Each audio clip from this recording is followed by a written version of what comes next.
Tài sắc gì đây à?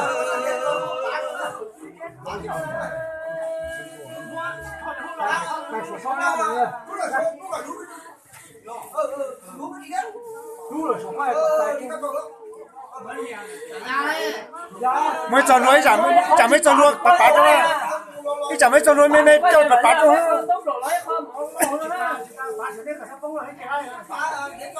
Chuối chữ là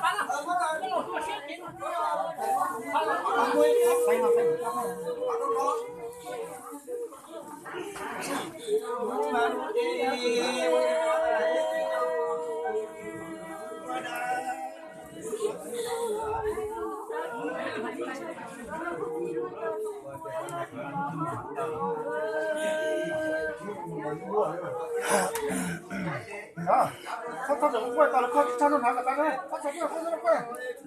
và nó nói cái con rồi lúc nào nhớ nó đây nó chọn nó chóc chị lấy cái lúc nào mình đá lúc nào mình lấy nó không nên sắp qua là tao thằng là tao nữa chạy sáng là tao sắp quay đấy không nó này nó để cho rồi nó sắp quay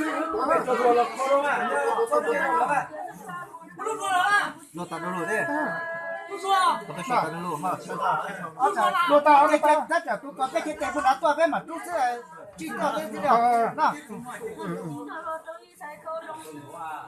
không có đây số có cái cái số có cái chuyện to này nữa không phải nên chỉ sao ở tại kia thôi gì